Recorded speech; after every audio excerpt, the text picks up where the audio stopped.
오늘은 사순절 둘째 주일입니다. 우리가 사순절을 보내면서 계속해서 훈련해야 될 것이 무엇인지 살펴보고 있는데요. 오늘은 정직, 겸손, 섬김이라는 제목으로 말씀을 드리겠습니다. 오늘 말씀에서 예수님은 한 바리새인 지도자의 집에 식사 초대를 받으셨습니다. 보통 유대인들은 안식일에 반드시 손님을 초대해서 만찬을 나누는 일을 하나의 의무로 생각을 했어요. 혼자 먹거나 그냥 가족들만 먹이는 게 아니라 반드시 누군가를 초대해서 이렇게 같이 대접을 하고 이것을 의무로 여겼다는 것이죠. 그래서 보통은 음식을 안식일 날 전날에 준비해 두었다가 안식일 정오에 손님을 초대해서 함께 점심 만찬을 나누는 것이 일상적인 삶이었습니다. 근데 특별히 예수님을 별로 좋아하지도 않았던 무리들, 이 바리새인들, 그들 가운데서도 지도자가 되는 높은 사람들이 예수님을 초대했다는 것이죠. 왜 그랬을까요? 저는 다음에 나오는 이 말씀 구절을 보면서 이것이 예수님을 존경하여 초청했다기보다는 예수님을 함정에 빠뜨리기 위해 초대했다는 것을 깨달았습니다. 1절 말씀부터 보시면 안식일에 예수께서 한 바리새인 지도자의 집에 떡잡수시러 들어가시니 그들이 엿보고 있더라. 주의 앞에 수종병 든 한 사람이 있는지라 그랬습니다. 자, 본문만 읽어봐도 이상한 정황이 보이죠. 엿보고 있는 모습과 수종병 든 사람이 예수님 앞에 떡하니 있더라는 것입니다. 본래 몰래 훔쳐보는 모습은 정당한 모습이 아니죠. 엿보고 살펴보고 뒤에서 이렇게 보면서 약점을 찾는, 이 뭔가 숨기는 것이 있고 안 좋은 마음을 품고 있을 때는 사람을 똑바로 보지 못해요. 늘 보면 뭔가를 자꾸 뒤로 숨어서 보려고 하고. 또 한 가지, 여기 수종병 환자는 사실 율법을 중요시하는 바리새인들과 같은 사람들과 함께 있을 수 없었어요. 혹시 가족이라고 해도 방에다가 숨겨두지 식사하는 자리에 이 수종병 환자가 미리 와 있다는 것은 상상할 수 없는 모습입니다. 왜냐하면 이 수종병은 보기에도 민망한 병이기 때문입니다.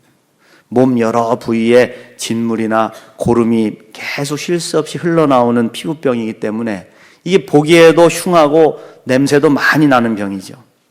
오늘날 같이 의학이 발달했다면야 뭐 이렇게 좀 붕대로 감싸기도 하고 소독도 하고 약도 먹어서 좀 진정시킬 텐데 이 당시에는 의학이 발달하지 않았으니까 지금보다 훨씬 형편이 심했을 거다 이겁니다. 어찌되었든 바리새인들은 예수님을 시험하고 함정에 빠뜨리기 위해서 일부러 수종병 환자를 주님 앞에 두고 어떻게 하시나 지켜봤다 이겁니다. 수종병 환자는 눈에 확 띄기 때문에 예수님께서 보시고 그냥 지나치실 수는 없으셨을 거예요. 보통 때 같으면 어떻게 됐습니까? 바리새인들이 물었을 것입니다. 주님, 여기 수종병 환자가 있는데 오늘은 안식일 아닙니까? 안식일에 병을 고쳐야 합니까? 안 고쳐야 합니까? 주님한테 물었을 거예요. 그런데 이런 마음을 주님이 아셨는지 예수님은 질문을 받기 전에 먼저 말씀하시는 거예요. 허를 딱 찌르시는 거죠. 3절 말씀에 예수께서 대답하여 율법 교사들과 바리새인들에게 이르시되 안식일에 병 고쳐주는 것이 합당하냐 아니하냐.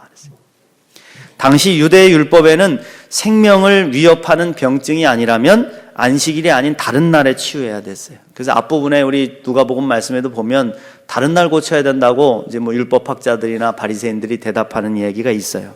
그럼에도 불구하고 당시 사람들은 자식이나 자기가 기르는 가축이 우물이나 구덩이에 빠져가지고 고통을 당하거나 생명을 위협받을 때는 안식일이라 하더라도 달려 들어가서 건져냈다 이겁니다. 4절 말씀 보시면 그들이 잠잠하거늘 예수께서 그 사람들을 데려다가 고쳐 보내시고 또 그들에게 이르시되 너희 중에 누가 그 아들이나 소가 우물에 빠졌으면 안식일에라도 곧 끌어내지 아니하겠느냐 하시니 그들이 이에 대하여 대답하지 못하니라. 저는 이 말씀 묵상하면서 이 바리새인들의 정직하지 못한 모습을 봤습니다. 옳은 것을 옳다 말하지 않고 자신들의 생각에 반대되면 생명이 죽어가는 모습을 보면서도 침묵하는 이 위선적인 모습이 바리새인들에게 있었던 것이죠. 근데 여러분, 바리새인들만 그렇습니까? 우리도 그러잖아요. 우리도 상대방 말이 분명히 옳고 상황이 분명 옳다고 판단이 되는데도 입을 다무는 것이죠. 분명히 불의가 드러나고 잘못이 뻔히 보이는데도 잘못이라 말하면 자기가 주장하는 가치가 흔들리고 자신의 기득권이 사라질 것 같은 위기 앞에서 우리는 불의에 눈을 감아버리고 침묵을 선택할 때가 있다는 겁니다. 그렇죠. 좀 시원하게 대답하면 안 될까요? 주님, 생명을 살리는 것이 옳습니다. 잘하셨습니다. 이렇게 고치기 힘든 병자가 치유되는 것을 보니 하나님 살아계십니다. 주님께 영광을 돌립니다. 당신은 참으로 그리스도이십니다. 할렐루야. 그런데 우리 인간이 얼마나 거짓된 존재입니까? 하나님께 기도하고 하나님의 도우심을 구할 때 때로 하나님이 침묵하실 때가 있어요. 하나님 뜻이 아닐 때거나 아니면 욕심으로 구했거나 나의 이기심으로 인해서 누군가가 피해를 당하고 아파해야 한다면 하나님은 침묵하시죠. 그럴 때 우리는 어떻게 행동합니까? 하나님의 침묵에 항의합니다. 주님, 어찌 침묵하실 수가 있습니까? 어찌 외면하십니까? 어디 계십니까? 살아는 계십니까? 하나님을 향해서 원망을 쏟아놓습니다. 그런데 정작 하나님 앞에서 우리가 정직을 고해야 할 때 우리는 침묵하더라 이겁니다. 입을 다물죠. 자신의 거짓과 잘못이 드러날 때나 정직함으로 인해서 손해를 보게 될 때 우리는 침묵하고 마는 것입니다. 영국의 격언에 이런 말이 있어요. 하루를 행복하고 싶으면 이발을 하고, 일주일을 행복하고 싶으면 결혼을 하고, 한 달을 행복하고 싶으면 집을 사라. 그러나 평생을 행복하고 싶으면 정직한 사람이 되라. 시편 112편 4절 말씀. 정직한 자들에게는 흑암 중에 빛이 일어나나니 그는 자비롭고 긍휼이 많으며 의로운 이로다 그랬어요. 할렐루야. 사랑하는 성도 여러분, 우리가 사순절에 정직을 훈련했으면 좋겠습니다. 옳은 것은 옳다, 그른 것은 그르다, 솔직하게 말할 수 있는 훈련. 잘못을 했으면 제 실수입니다, 제가 잘못했습니다, 제가 부족했습니다, 고백할 수 있는 이 정직한 용기를 훈련하시기를 간절히 축원합니다. 그래서 이 위선에 빠진 종교적인 신앙이 아니라 정직한 신앙을 갖게 되는 저와 여러분 되시기를 간절히 축복합니다. 예수님이 이어서 잔치자리에서 우리가 가져야 될 태도에 대해서 말씀을 하셨어요. 이것을 누가의 심포지온이다 이렇게 말하는데 잔치 담화 이런 뜻입니다. 이게 무슨 뜻이냐면 이상하게 누가복음에만 유달리 잔치자리가 많이 등장을 해요. 천국잔치도 이야기하시고 잔치자리에서 하신 말씀도 많고 거기서 대화들을 많이 나누는 것을 기록을 하고 있어요. 그래서 이 누가의 심포지온, 잔치 담화라고 부르는데요. 유대인들, 특별히 바리새인이나 율법학자들은 당시 존경받는 인물들이 분명했습니다. 그들은 존경을 받았어요. 그것뿐만 아니라 스스로 존경받는 것을 즐겼어요. 존경받는 자리에 앉아있는 것도 좋아했고, 그래서 눈에 띄게 옷을 입거나 기도문을 큰 소리로 암송하는 사람들이 많았습니다. 그래서 사람들이 자기들을 우러러보도록 그렇게 노력을 많이 했었어요. 잔치집에 갔을 때도 자기를 몰라주면 일부러 큰 기침을 하면서 사람들의 눈길을 끌거나 상석에 먼저 앉으려고 서로 다투는 일이 있었다는 것입니다. 그런 바리새인들의 모습을 보시고 예수님은 잔치집에서 취해야 될 태도에 대해서 말씀을 하신 거예요. 7절 말씀에 청함을 받은 사람들이 높은 자리 택함을 보시고 그들에게 비유로 말씀하여 이르시되 네가 누구에게나 혼인잔치에 청함을 받았을 때 높은 자리에 앉지 말라. 그렇지 않으면 너보다 더 높은 사람이 청함을 받은 경우에 너와 그를 청한 자가 와서 너더러 이 사람에게 자리를 내주라 하리니 그때 내가 부끄러워 끝자리로 가게 되리라. 여러분, 당시 사회는 지금보다 지위와 계층의 구분이 훨씬 명확했던 때죠.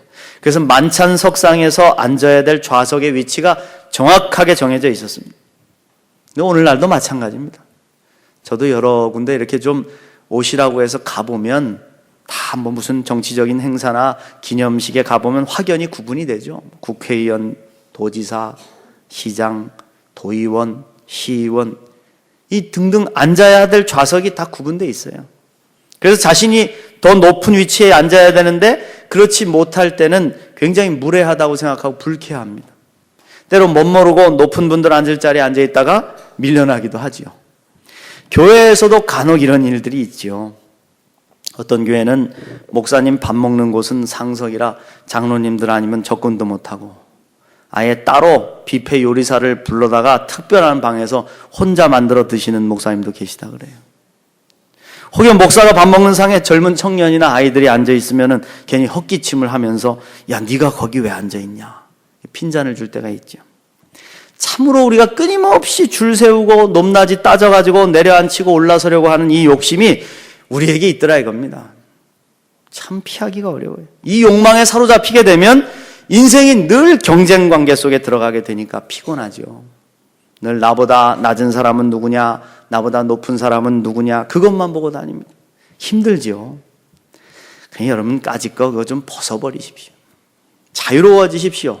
눈치 보지 말고 편하게 밥 먹고 건강해지시라 이겁니다. 오늘 예수님은 우리에게 한 가지 지침을 주셨습니다. 10절 말씀에 청함을 받을 때 차라리 가서 끝자리에 앉으라. 그러면 너를 청한 자가 와서 너더러 벗이어 올라앉으라 하리니 그때야 함께 앉은 모든 사람 앞에서 영광이 있으리라. 무릇 자기를 높이는 자는 낮아지고 자기를 낮추는 자는 높아지리라. 할렐루야. 예수님께서 우리에게 주신 훈련 두 번째, 꼴찌가 되는 훈련입니다. 예수님은 더 이상 경쟁관계 속에 들어가지 말고 스스로 꼴찌가 됨을 선택하라고 말씀하시는 거예요. 그러면 영광이 있고 높아진다고 하십니다. 저는 아직 젊은 목사입니다. 전 나이가 이제 48살입니다.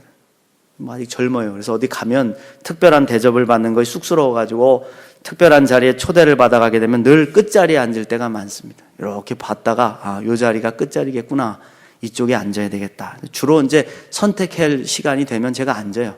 물론 이제 어떤 분들이 저를 초청해가지고 앉으시라고 할 때는 어쩔 수 없이 앉기도 하지만은 내가 선택할 수 있다면 되도록이면 끝자리.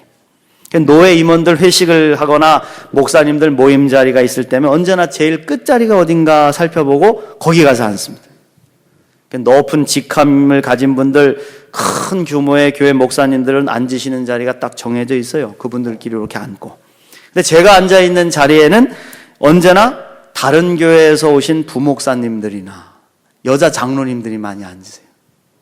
여자 장로님들은 참 이상하게 꼴찌에 앉는 걸 좋아하시는 것 같아요. 같이 앉아. 그러면 얼마나 편한지 몰라요.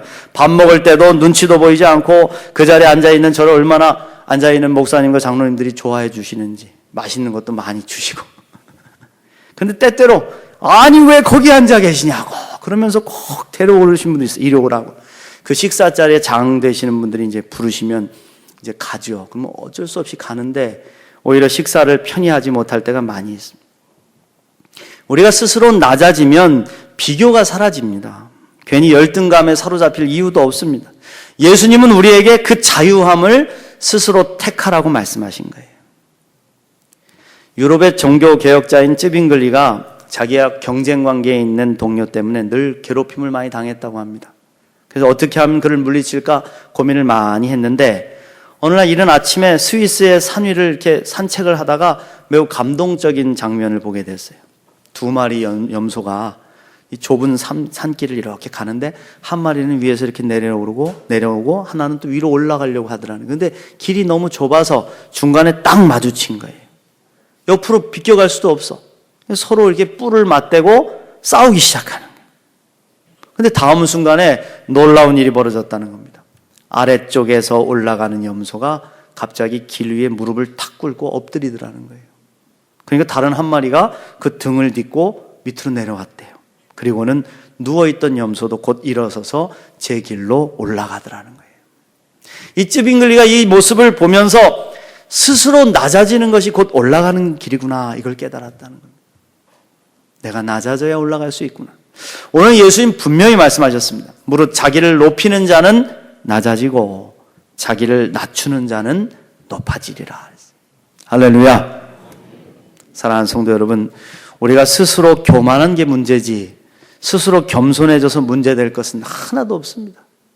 겸손하다 그래가지고 문제됐다는 걸 들어본 적이 없어요. 겸손하면 하나님이 높이신다. 믿습니까? 예수님이 만드신 하나님 나라는 모든 것이 뒤집어지는 역설적인 나라입니다. 이 세상에서는 황금이 값이 있고 막 갖고 싶고 우러러보는 곳에 있지만은 하나님 나라에서는 길바닥에 포장된다는 겁니다. 황금으로 포장돼서 사람들이 밟고 다닌다는 겁니다. 이 세상에서는 약하고 가난한 사람들이 섬기는 자리에 있지만 하나님 나라에서는 섬기는 자들이 다스리게 될 것이다. 스스로 꼴찌가 되는 훈련, 이 훈련을 통해서 자유함을 누리시고 하나님 앞에 높아지는 복된 인생을 사시기를 간절히 축복합니다. 마지막으로 예수님은 또 한 가지 잔치에서의 교훈을 말씀해 주셨어요. 그건 바로 누구를 초청할 것인가, 이런 교훈입니다. 누구를 초청할 것인가. 12절 말씀 보십시오. 12절 말씀에 또 자기를 청한 자에게 이르시되 네가 점심이나 저녁이나 베풀거든 벗이나 형제나 친척이나 부한 이웃을 청하지 말라. 두렵건대 그 사람들이 너를 도로 청하여 네게 가품이 될까 하노라. 잔치를 베풀거든 차라리 가난한 자들과 몸 불편한 자들과 저는 자들과 맹인들을 청하라. 그리하면 그들이 갚을 것이 없으므로 네게 복이 되리니 이는 의인들의 부활 시에 네가 갚음을 받겠음이라 하시더라. 할렐루야. 사순절에 우리가 해야 할 세 번째 훈련은 바로 대가를 바라지 않는 섬김입니다. 대가를 바라지 않는 섬김. 오늘 말씀에서 예수님은 벗이나 형제나 친척이나 부한 이웃을 청하지 말라고 하셨어요. 왜 그랬을까요? 이 사람들은 갚을 능력이 된다 이거예요. 친구야, 내가 지난번에 저녁 얻어 먹었으니까 이번에는 내가 살게. 얼른 와. 또 친척도 마찬가지고. 다 호의나 은혜를 되갚을 능력이 있는 사람들이다. 다시 말해서 추호라도 되돌려받을 마음 가지고 사람들에게 선을 행하지 말라 이거예요. 예수님은 우리가 흘려보내는 은혜를 낮은 곳으로 계속 흘려보내기를 원하신다는 거예요. 다시 돌아오기를 바라거나 웅덩이를 파서는 안 된다 이겁니다. 아까워하지 말고 흘려보내라.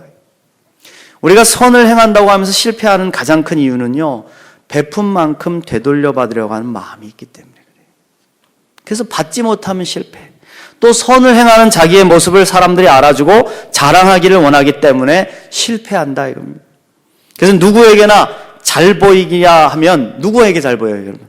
내가 행한 것보다 더 큰 선물을 줄 것 같은 사람, 능력 있는 사람, 최소한 선을 베풀면 손해보지 않을 것 같은 사람, 그런 사람들에게 잘 보이려고 할 때가 많아요.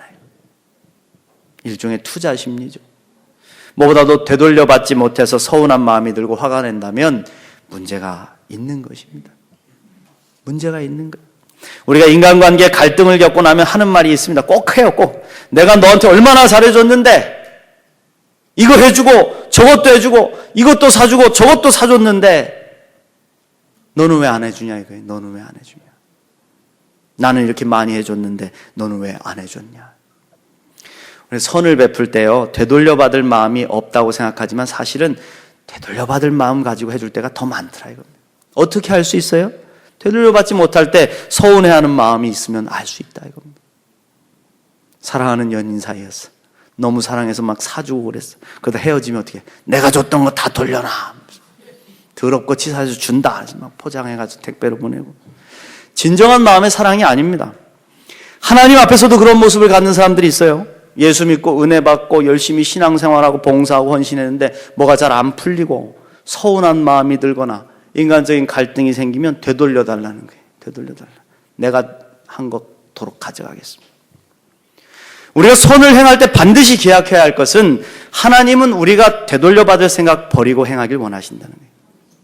왜냐하면 하나님은 그런 사랑을 우리에게 주신 분이시기 때문에. 하나님이 그렇게 하셨잖아요. 예수님을 보내셔서 아낌없이 쏟아부어 주신 사랑이 있기에 우리가 살지 않았습니까? 우리가 구원을 받았습니다. 그런데 하나님은 그것에 대한 대가를 원하시지 않잖아요. 우리에게 대가를 원하신다면 그 은혜를 어찌 갚겠습니까? 우리가 십자가의 은혜를 무엇으로 갚겠어요? 바라시지 않아요. 다만 우리가 그 은혜와 사랑을 잊지 않고 구원에서 멀어지지 않기만을 바라실 뿐이죠.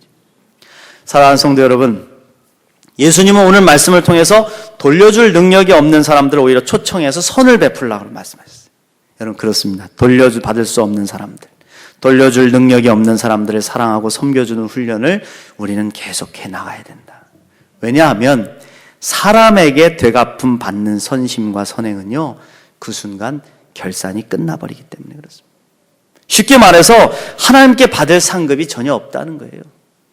하나님 말씀하시는 거예요. 너 받았잖아. 너 칭찬 받았잖아. 너 돌려받았잖아. 너 이자 쳐서 받았잖아. 네가 한 번 대한 거 다시 돌려받았잖아. 내가 너에게 해줄 것은 없다. 넌 이미 받았다. 마태복음 6장 2절 말씀에 그러므로 구제할 때 외식하는 자가 사람에게서 영광을 받으려고 회당과 거리에서 하는 것 같이 너희 앞에 나팔을 불지 말라. 진실로 너에게 이르노니 그들은 자기 상을 이미 받았느니라. 할렐루야.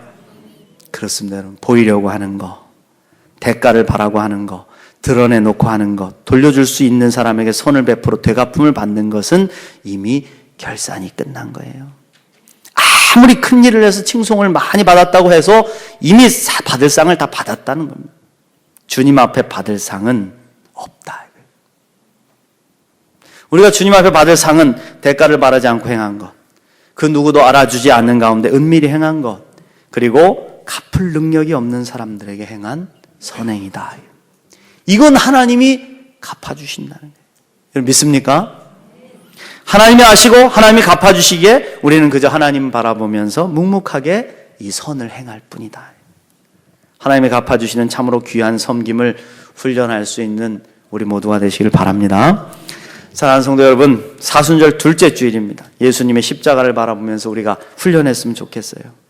불이나 이익을 위해 침묵하지 않고 정직하게 말하는 훈련. 나의 잘못이 있다면 주님 앞에 회개하고 잘못을 시인하고 정직하게 말할 수 있는 용기, 무엇보다도 스스로 꼴찌가 되는 훈련을 통해서 참된 자유와 하나님의 도우심을 누리는 것이죠.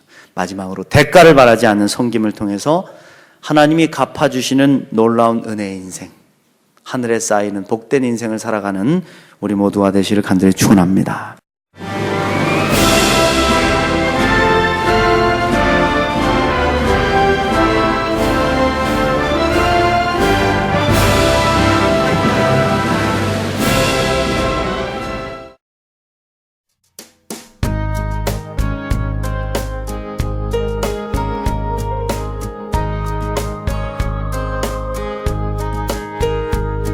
This is my Father's world, and to my listening ears, all nature sings, and round me rings the music of the spheres. This is my Father's world. The birds their carols raise, the morning light, the lily white, declare their Maker's praise. This is my Father's world. I rest me in the thought of rocks and trees, of sky